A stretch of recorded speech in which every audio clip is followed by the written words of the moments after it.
Dentre muitas informações que nosso mestre veio nos trazer, ele nos informa sobre um item deste mundo material que vai nos conferir a vida eterna. Como o título do vídeo ele já nos informou, essa hora do Evangelho será sobre o que Jesus chamou de o talismã divino. Meu nome é Tiago, tenha uma boa noite. Eu falo aqui direto da Casa da Caridade e peguem os seus copinhos com água ou aquela garrafinha para beber durante a semana. Acenda seu incenso, pode colocar uma musiquinha bem baixinha, que hoje nós estudaremos mais um pouquinho sobre a doutrina, à luz do nosso Mestre Jesus, na companhia do nosso mestre e amigo Inácio Daniel. Vamos fazer a oração de abertura. Amado Mestre Jesus, Pai de infinita bondade e misericórdia, que sempre nos acompanha e nos orienta, pedimos sempre proteção aos nossos familiares, aos nossos corpos físicos, espirituais, buscando que os nossos entes queridos que estão enfermos, que estão acamados, que eles tenham sempre a proteção de Bezerra de Menezes, a luz do nosso Mestre Jesus, aqueles que estão nos asilos, nos presídios, que eles tenham também a luz do nosso Mestre, não só para manter as pessoas mais ligadas ao nosso Mestre, né? Mas também ligadas à espiritualidade maior, aos nossos guias espirituais, que sempre estão ao nosso lado para nos guiar e nos orientar, como sempre. Proteja, Senhor, a nossa família, nos proteja durante a semana e nos guie sempre. Que sejamos sempre luz no caminho das pessoas. Graças a Deus. Hoje nós estudaremos o capítulo 22, intitulado O Talismã Divino. Esse capítulo ele consta no livro Jesus no Lar, do Chico Xavier. E este livro traz uma coletânea de reuniões que ocorridas na casa de Simão Pedro, no que seria o primeiro culto do Evangelho no Lar, né? Do cristão do lar. Esse livro foi ditado pelo espírito Neio Lúcio e traz temas como amor, educação, o valor de servir. Fica a dica para quem deseja fazer uma leitura rápida e edificante da doutrina. E a gente até considera que indica, né? Que leia um pouquinho antes de dormir ou quando acordar, mas que tenham o tema durante o dia para que haja uma assimilação e uma meditação sobre o assunto que foi lido, né? Tem também um outro livro que eu indico muito, que é o Ave Luz, do espírito Shaolin, que é psicografado pelo João Nunes Maia. Muito bom também, que fala sobre mensagens do Cristo, como também os evangelhos que ele fez, né, ao longo da sua vinda na Terra, né? Então o capítulo começa assim. O título é O Talismã Divino. Começa assim. Entabularam os familiares interessante palestra acerca das faculdades sublimes de que o mestre dava testemunho amplo, curando loucos e cegos, quando Isabel, a zelosa genitora de João e Tiago, indagou sem preâmbulos.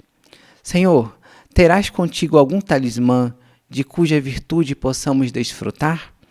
Algum objeto mágico que nos possa oferecer?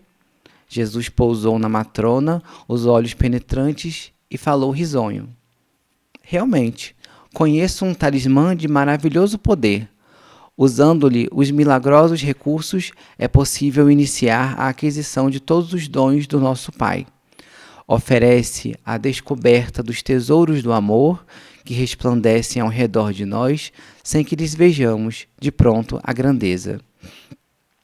Descortina o entendimento, onde a desarmonia castiga os corações.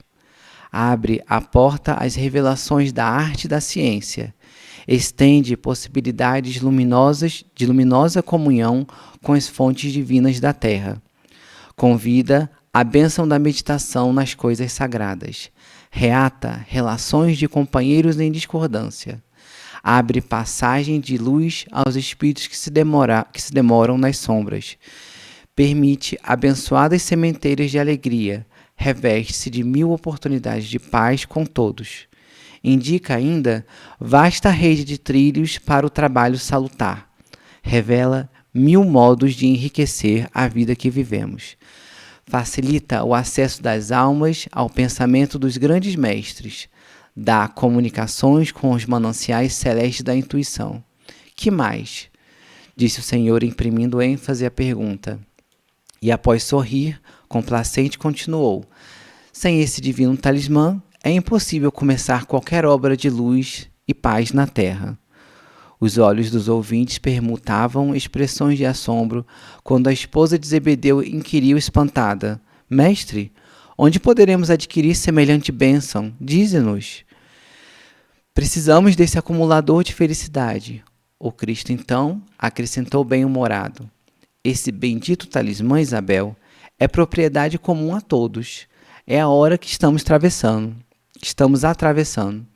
Cada minuto de nossa alma permanece revestido de prodigioso poder oculto, quando sabemos usá-lo no infinito bem, porque toda grandeza e toda decadência, toda vitória e toda ruína são iniciadas com a colaboração do dia.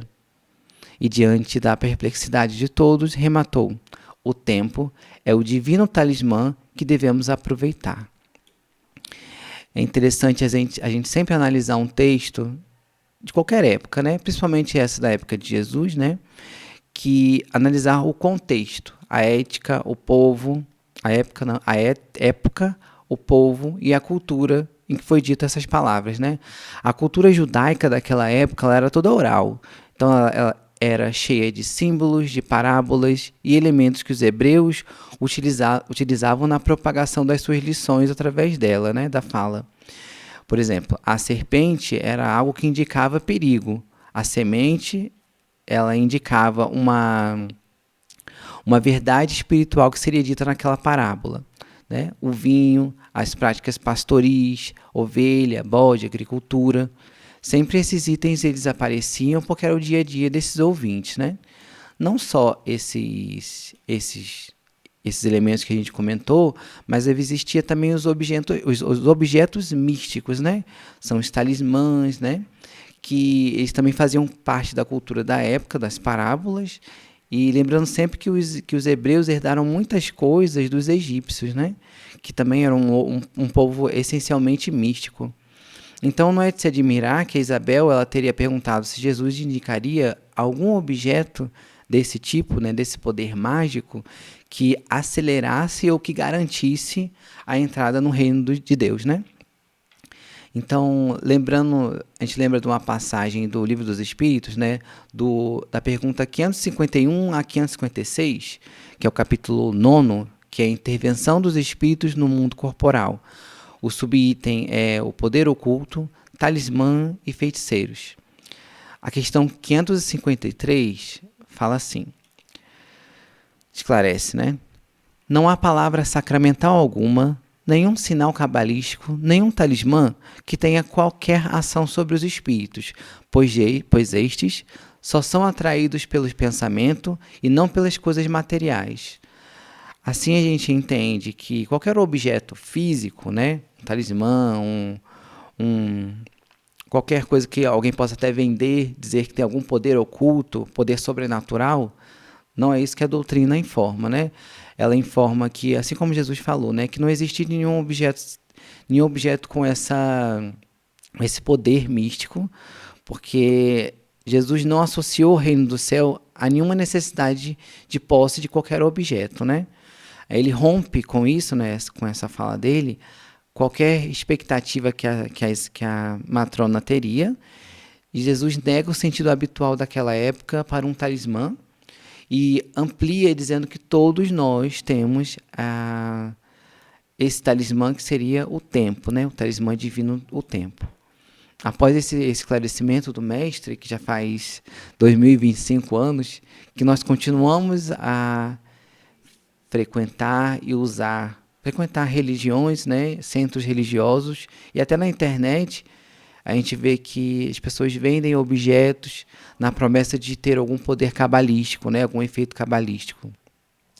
A gente respeita qualquer crença que seja usada para o bem, que nos auxilie a conexão com os nossos guias espirituais, né? Tudo isso é bastante válido, né? Só que a doutrina vem sempre ampliar o que a gente já conhece do cristianismo, né? Resgatando o cristianismo primitivo, que a gente chama assim, e traz uma nova versão, uma nova visão, né?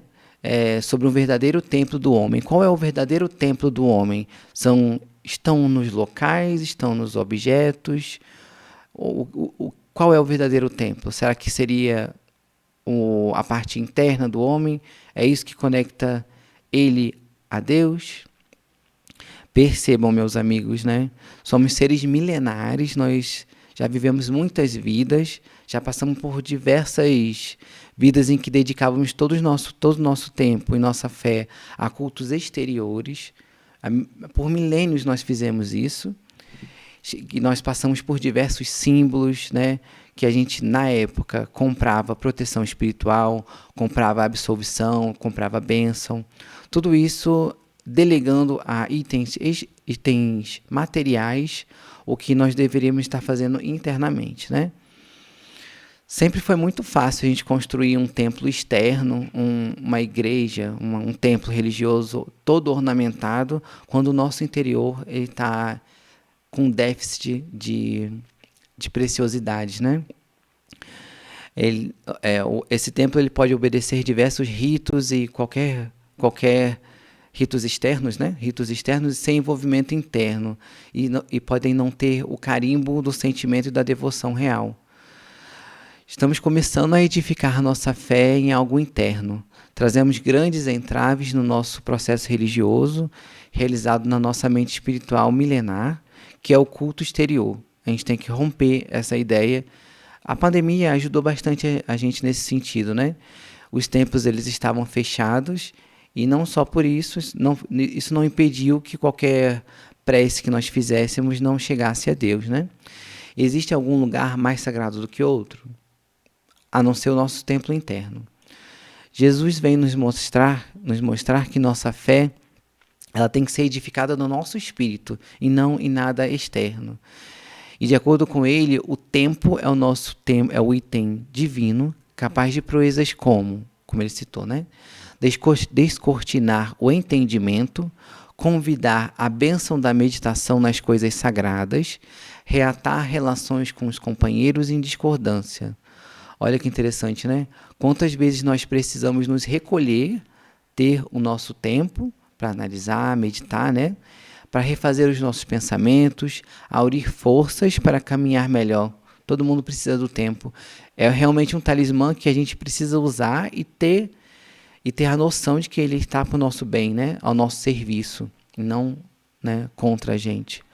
Quantas relações se tornam melhores, mais agradáveis, pelo simples fato de ambos estarem tendo tempo para cada um, né? Costumamos dizer que o tempo cura tudo, mas não é bem assim. Ele é o nosso instrumento, e como um instrumento ele pode ser usado para o bem ou para o mal, né? Se utilizarmos bem, nos modificando pouco a pouco, dia a dia, respeitando nossas limitações, sempre o amor próprio, né? Chegaremos longe. O tempo, sozinho, ele não faz nada por nós. Dependendo da energia que utilizarmos, ele pode nos enraizar no mal, por mais que se passem 1000 anos. É sempre necessária a vontade do espírito para a gente sair de uma situação dolorosa. Então, o tempo por si só, ele não cura as pessoas. A gente tem um costume de dizer isso, mas é o tempo aliado à vontade que constrói um ser humano melhor. Não é o tempo em si como uma coisa automática, né?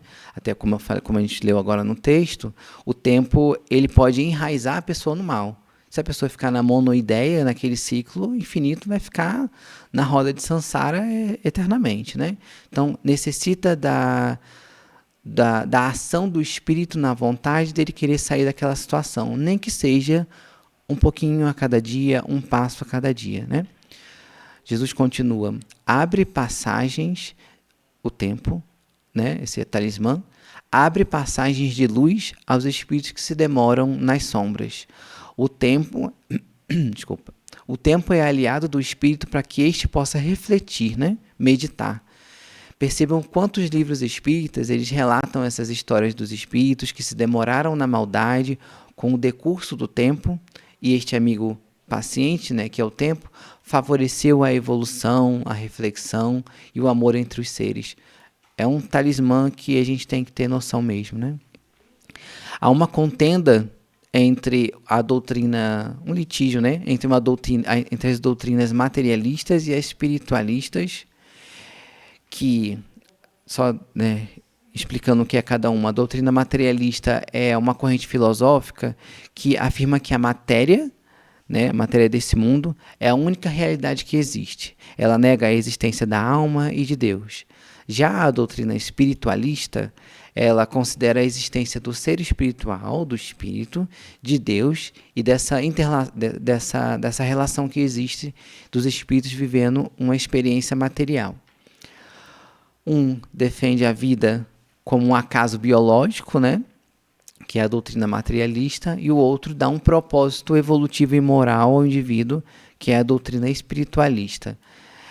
Elas se divergem em muitos pontos, mas existe uma coisa que é uma interseção entre elas, né? Se existe uma interseção, é que ambas valorizam o tempo de maneira diferente, mas cada um entende como a preciosidade do tempo, né? Para ambos, o tempo é um recurso que não se renova, ele é único e é de extremo valor. Muitos ditados populares que a gente conhece, né, eles propagam essa preciosidade. Não só a preciosidade, mas também essa luta. A gente tem como os ditados, né? Correndo contra o tempo, matar o tempo é dinheiro. Esses são ditados essencialmente materialistas, né? Que denotam sempre uma contenda com o tempo.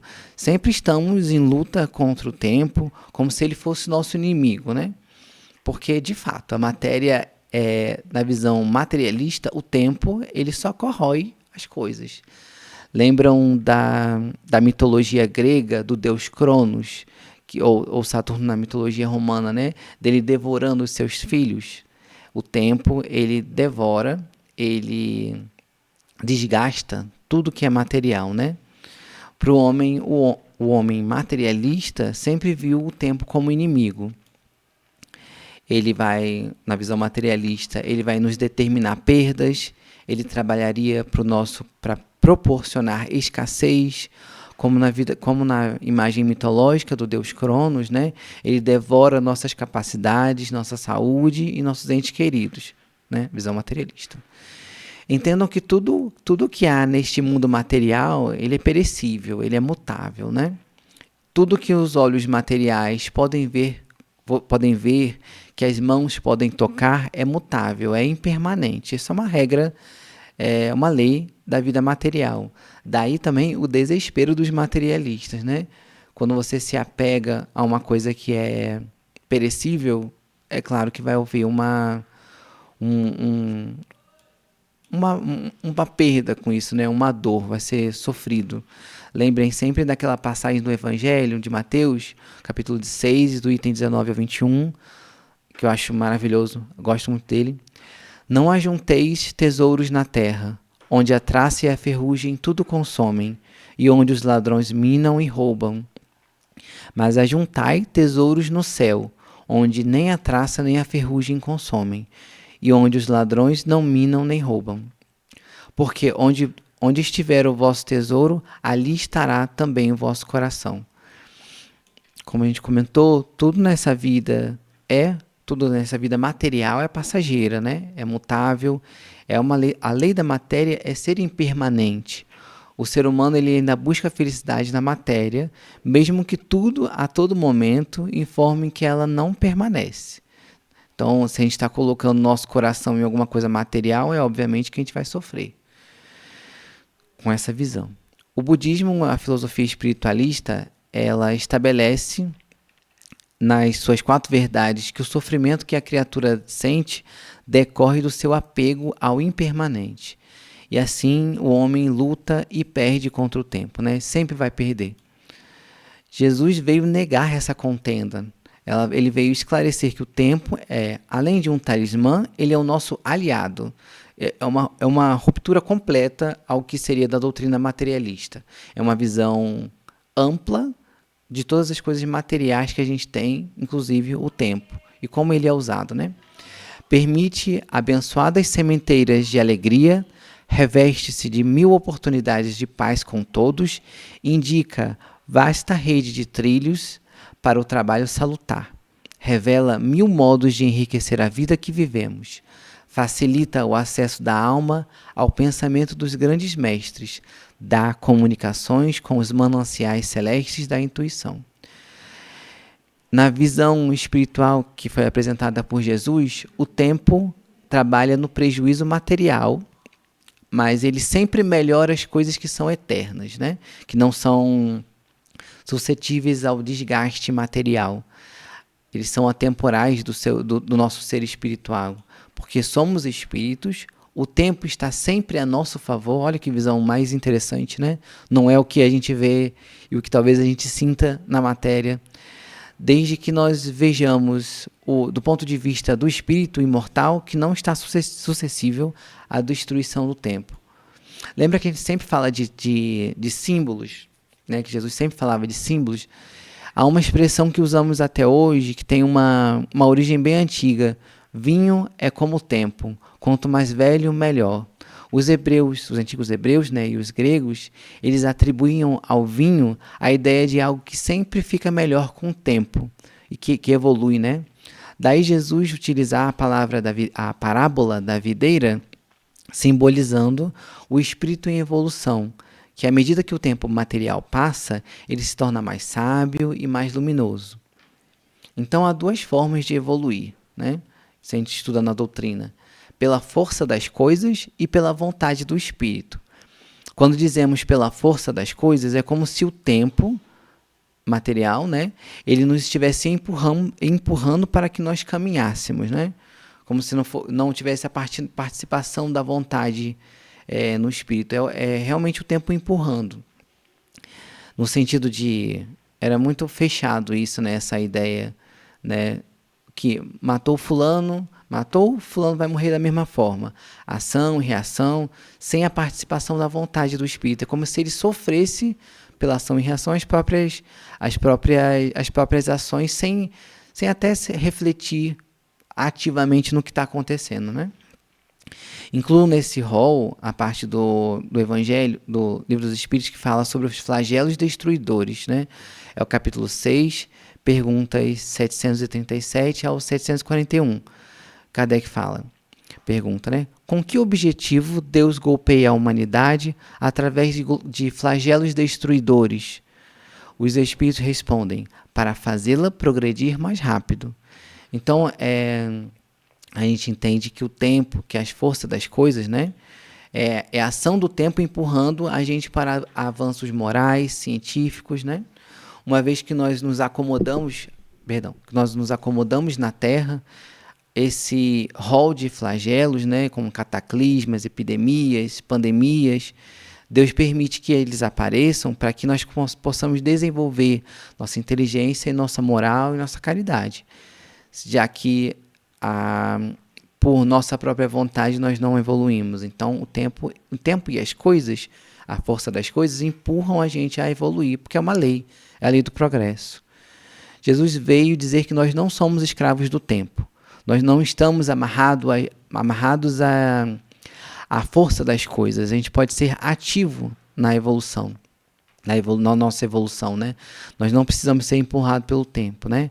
Que essa contenda entre o espírito e o tempo é desnecessária. O tempo não é nosso inimigo, é uma porta que se materializa na nossa frente, oferecendo a possibilidade de nossa evolução fluir de maneira consciente. O tempo usado dessa forma, ele é consciente. Este é um novo estágio da nossa evolução como espírito, a evolução consciente.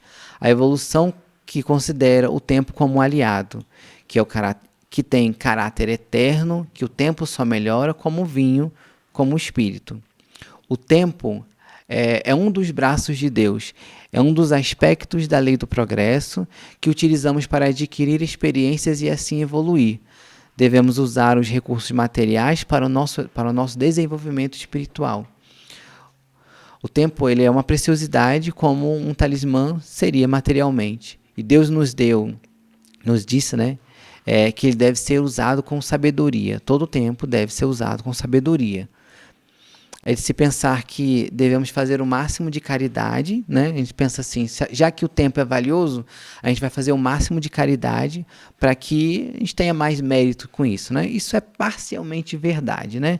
Não é um volume de horas que a gente trabalha no bem que vai evoluir um homem, né? Além de mil nuances que isso tem, que isso gera, a gente tem que passar pela humildade, pela discrição, porque o homem, ele evolui na caridade, mas o amor tem que ser empregado nela, né? O que adianta a gente distribuir 50 milhões de cesta básica, de cobertores, se a gente nem quer, se a gente não atribui isso um sentimento, né? Um amor nisso, né? Se a gente não desejar que aquilo que a gente estiver oferecendo, um cobertor, por exemplo, que o frio não seja controlado, que a vida daquela pessoa melhore, às vezes com o que a gente pode ajudar mesmo, né? Que seus familiares tenham saúde, que não falte o alimento, que não falte o amor. Percebam a diferença de apenas um item material que a gente está entregando, mas olha o quanto de energia a gente está inserindo nisso. Isso perpetua a matéria ou o objeto que está sendo entregue. É interessante a gente pensar sobre o sentimento, né? Como que é importante a gente colocar o sentimento nas coisas.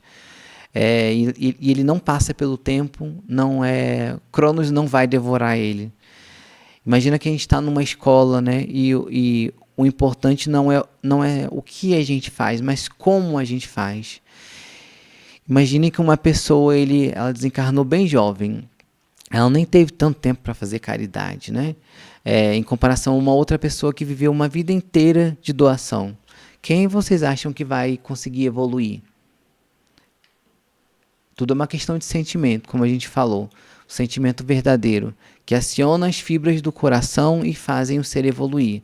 Não duvidem de que às vezes é melhor uma vida menor, mas bem aproveitada no sentimento, do que uma vida longa mal aproveitada, né? O que é o amor? O que é a caridade? São tesouros que as traças não roem. Se não estão suscetíveis ao tempo, né, eles estão acima dele, então perpetuam ao longo da eternidade. Se a gente duvida disso, tem um exemplo bem bom.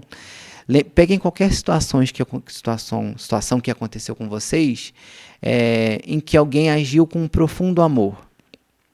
Que essa pessoa te ajudou no momento de dor, em que você mais precisava. Pode ser um fato antigo ou até da sua infância. Essa ação, ela deixa uma marca de luz que transcende uma vida inteira, transcende vidas, inclusive, né? E se você deparar com algo que já ocorreu com você, como, assim, enquanto fulano, nossa, de graça eu gosto de fulano. Meu santo bateu completamente com a pessoa. Nossa, tem uma afinidade completa com ela. É interessante a gente pensar que, como o amor ele transcende o tempo, pode ser que nós tenhamos reconhecido pessoas que nos fizeram muito bem, né? Ou por afinidade mesmo. Então é interessante a gente pensar que o amor e a bondade perpetuam e passam pelo tempo, né? Cortam o tempo nesse sentido. Então, o tempo ele vai ter passado para o espírito, para o ser imortal, quando entre o momento que se encarnou e o momento do desencarne, houver uma mudança. Se você tiver a mesma postura, né, a mesma evolução do momento que você iniciou a sua vida até o final, o tempo não passou. Para a eternidade não aconteceu nada. Se você não se modificou, o tempo não passou, né? Então sabemos que o tempo é um talismã, que ele é o nosso aliado, né? Que é a matéria que é um instrumento. Que a matéria é um instrumento para a nossa evolução aqui na Terra e que o que tem efeito para o espírito é a forma em que nós trabalhamos no bem e não a quantidade, né? O volume de tarefas executadas. É como se eu tivesse 3 horas aqui de palestra e não tivesse conteúdo nenhum nisso. Ou, como a gente vê, uma mensagem simples já consegue até mudar uma pessoa. Então é o sentimento que é colocado nisso, mais do que a quantidade. Essa preciosidade, que é esse talismã, ele não deve ser desperdiçado, né? O tempo, a gente sabe que é algo que não volta. É um trem que só passa uma vez. E às vezes a gente tem que entrar nesse trem. Lembremos do encontro do senador Públio Lentulus, né? Ao longo de muitas encarnações, até que ele se tornou Emmanuel, mentor o mentor Chico Xavier, no encontro com Jesus, narrado no livro Há 2000 anos. Vejam se essa mensagem, só para a gente finalizar, ele diz respeito ao senador, a mim ou a vocês, né? Começa assim, é um trechinho pequenininho. Soa para o Espírito um minuto precioso no relógio da eternidade. Está no teu querer aproveitar agora ou daqui a milênios. Olha que interessante, esse chamado não é para mim, não é só para mim, não é só para Públio Lentulus, nem para Emmanuel, nem só para você, é para todos nós. A cada segundo, o valor é incalculável, né? O tempo é um valor incalculável, se soubermos aproveitar em prol do nosso crescimento. A gente vai fazer a nossa oração.